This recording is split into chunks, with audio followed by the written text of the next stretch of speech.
گوشت بھی نوچ رہے ہیں اور ان کی مدد بھی کر رہے ہیں۔ سیلاب زدگان کو دیکھ کر لوگ اذانیں بھی دے رہے ہیں، لیکن یہ کون لوگ ہیں؟ یہ وہ لوگ ہیں جو انسانی ہمدردی بھی جتاتے ہیں اور منافع خوری بھی کرتے ہیں۔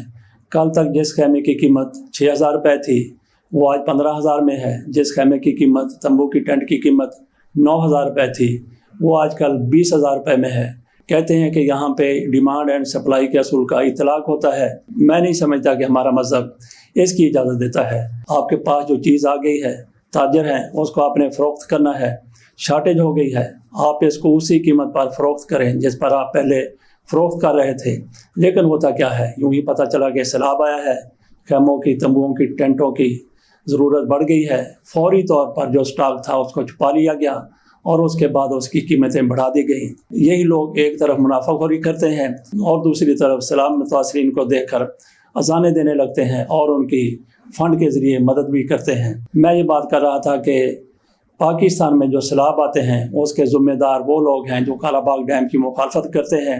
نوشہرہ میں رہنے والے لوگوں کو بتایا گیا کہ اگر کالا باغ ڈیم بن گیا تو نوشہرہ ڈوب جائے گا، یہ ان کی سیاسی قیادتوں کی طرف سے بتایا گیا۔ سندھ کے لوگوں کو، وڈیروں کی طرف سے بتایا گیا کہ اگر کالا باغ ڈیم بن گیا تو پنجاب کا پانی پر کنٹرول ہو جائے گا، پنجاب سندھیوں کو ترسا ترسا کر مار دے گا، ہم خشک سالی کا شکار ہو جائیں گے۔ اپنے لوگوں کو گمراہ کرنے کے لیے ایسا پروپیگنڈا کیا گیا۔ ایک MNA تھے، ان کی طرف سے کہا گیا کہ پنجاب کالا باغ ڈیم بنانا چاہتا ہے، کالا باغ ڈیم بنے گا، پانی کو سٹور کریں گے، اس سے بجلی بنائی جائے گی، جب اس سے بجلی بنا لی جائے گی تو ہمارے ہاں جو پانی آئے گا اس میں سے پنجاب کی طرف سے بجلی نکال لی گئی ہوگی، ہمارے ہاں آنے والے پانی میں بجلی موجود نہیں ہوگی۔ یہ اس بندے کی طرف سے کہا گیا۔ اس کو ہر چیز کا علم تھا، لیکن اس کو اپنے لوگوں کے بارے میں بھی معلوم تھا کہ وہ کتنی عقل رکھتے ہیں، کتنی دانش رکھتے ہیں، کتنی سمجھ رکھتے ہیں۔ صرف ان کو گمراہ کرنے کے لیے اور کالا باغ ڈیم کے خلاف بھڑکانے کے لیے یہ سارا کچھ کیا گیا تھا۔ ادھر آ جائیں خیبر PK کی طرف، وہاں پہ کہا گیا کہ نوشہرہ ڈوب جائے گا۔ ایک گورنر صاحب نے تو وہاں جا کر عمارتوں کو نشان بھی لگا دیے کہ پانی یہاں تک آ جائے گا، 14 فٹ تک پانی آ جائے گا، 2 منزلہ عمارتیں بھی ڈوبتی ہوئی نظر آئیں گی۔ یہ ان لوگوں کو گمراہ کرنے کے لیے پروپیگنڈا کیا گیا تھا۔ آج کیا ہوا ہے؟ کالا باغ بنا نہیں ہے، لیکن نوشہرہ پھر بھی ڈوب گیا، آج بھی ڈوبا ہے، 2010 میں بھی ڈوبا تھا۔ پورے کے پورے شہر کو کمشنر صاحب کی طرف سے کہا گیا ہے کہ اس کو خالی کروا لیا جائے اور شہر خالی کروا لیا گیا ہے۔ کالا باغ ڈیم ابھی بنا نہیں ہے۔ کالا باغ ڈیم بن جاتا تو پھر کیا ہونا تھا؟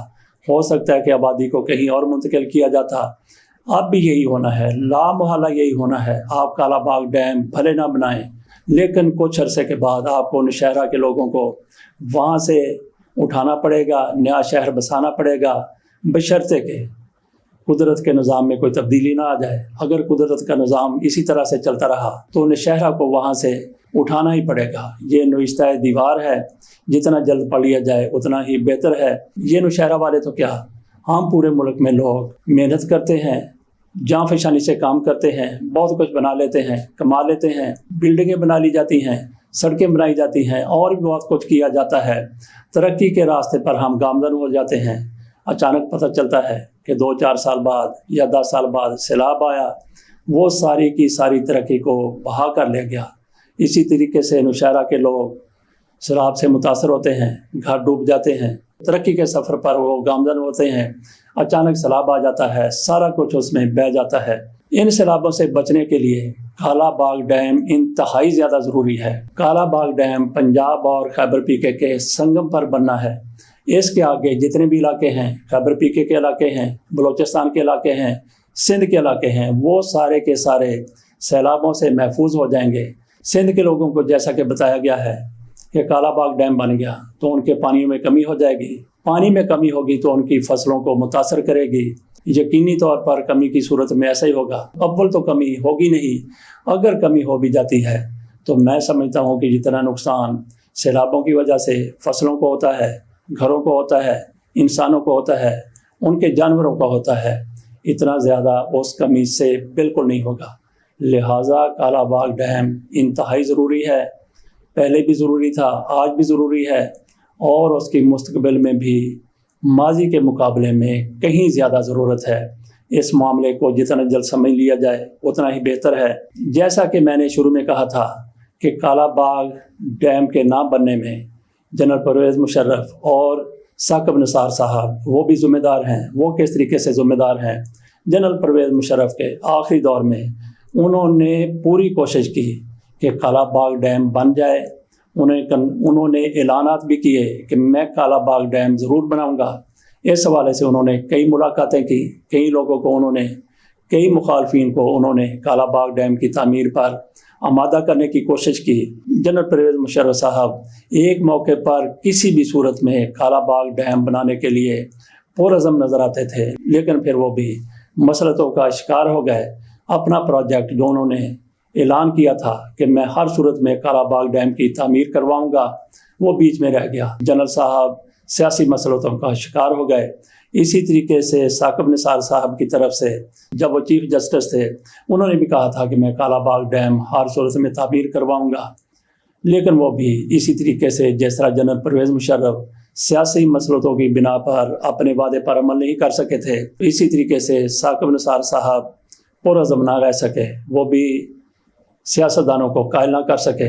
جنرل پرویز مشرف صاحب سب سے زیادہ ذمہ دار اس طرح بنتے ہیں کہ انہوں نے کیا میاں نواز شریف کی حکومت کا خاتمہ عوام سے پوچھ کر کیا تھا، بڑے لوگوں سے پوچھ کر کیا تھا، انہوں نے اور بھی بہت کچھ کیا تھا۔ کیا انہوں نے سارا سیاستدانوں سے پوچھا تھا؟ کالا باغ ڈیم آپ نے بنانا تھا تو کسی سے پوچھنے کی ضرورت نہیں تھی۔ کیا دنیا میں جتنے پل بنتے ہیں، جتنی بلڈنگیں بنتی ہیں، ان پر ریفرینڈم ہوتا ہے؟ نہیں ہوتا۔ حکومتیں جس طریقے سے اپنے منصوبے چلانا چاہتی ہیں چلا دیتی ہیں۔ میاں نواز شریف کی طرف سے پاکستان میں موٹر وے کی بنیادیں رکھی گئی، اس کے بعد سے کتنے موٹر وے بن چکے ہیں، لیکن پیپلز پارٹی کی طرف سے ان دنوں موٹر وے کی شدید مخالفت کی گئی تھی۔ میاں نواز شریف اس مخالفت کو خاطر میں نہیں لائے۔ اگر وہ کنسنسس کی طرف چلے جاتے تو موٹر وے کبھی نہ بنتا۔ اسی طریقے سے پاکستان میں جب انگریزوں نے ریل بچھانے کی کوشش کی تو یہاں پہ مظاہرے ہونے لگے، جلوس نکلنے لگے، کہا جانے لگا کہ یہ جو پٹڑی بچھائی جا رہی ہے برطانیہ یہ کرے گا، ہندوستان کی سرزمین کو اس لوہے کی زنجیروں کے ذریعے برطانیہ میں کھینچ کر لے جائے گا۔ اور پھر ہمارے ہاں کچھ لوگ گمراہ تھے، انہوں نے جلوس نکالے، مظاہرے کیے، لیکن ان کی بھی ایک نہیں چلنے دی گئی۔ اگر ان دنوں میں برطانوی حکومت ان گمراہ لوگوں کی باتوں میں آ جاتی، کنسنسس کی کوشش کرتی، تو بر صغیر میں ریل کا وجود نہ ہوتا۔ اسی طریقے سے کالا باغ ڈیم آپ نے بنانا ہے تو کنسنسس کو چھوڑیں، صلاح مشورے کو چھوڑیں، مخالفین کو آمادہ کرنے کو چھوڑیں، پوری طاقت کے ساتھ آپ کالا باغ ڈیم کی تعمیر شروع کر دیں۔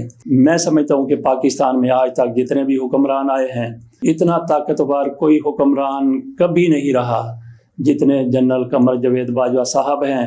جنرل صاحب آج بھی سیلاب متاثرین کی مدد کے لیے فیلڈ میں پہنچے ہوئے ہیں، فوج بھی تعینات کر دی گئی ہے۔ جنرل صاحب آپ نے پاکستان کی سیاست میں بہت کچھ کر دیا ہے، اس کنٹروورسی میں ہم نہیں پڑتے۔ ہم یہی آپ سے درخواست کرتے ہیں کہ پاکستان کو سیلابوں سے مستقل طور پر بچانے کے لیے ایک یہ کام بھی کر دیجئے۔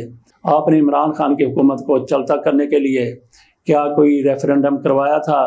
کسی سے صلاح مشورہ کیا تھا؟ یہ آپ کا اپنا ذاتی فیصلہ تھا، آپ نے فیصلہ کر لیا، اس پر عمل بھی کر دیا۔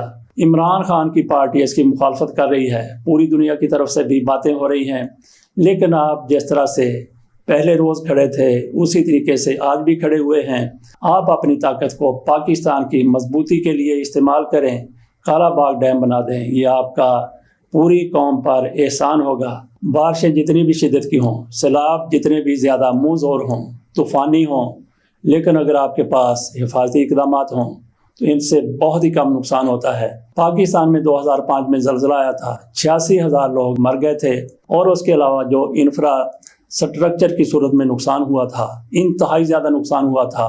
بلڈنگیں تباہ ہو گئی تھی، چھوٹے موٹے گھر صفائی ہستی سے مٹ گئے تھے، بستیوں کی بستیاں ایسے ہو گئی تھیں کہ جیسے زمین پر ان کا کبھی کوئی نشان نہیں تھا۔ یہ سارا کچھ اس لیے ہوا کہ ہمیں زلزلے کی تباہ کاریوں کا علم نہیں تھا کہ زلزلے کس طرح سے تباہ کن ہوتے ہیں۔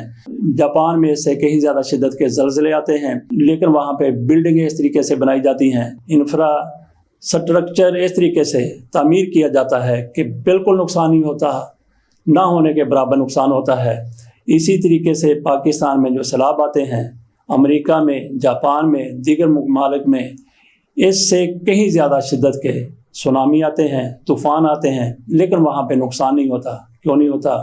بہت کم نقصان ہوتا ہے۔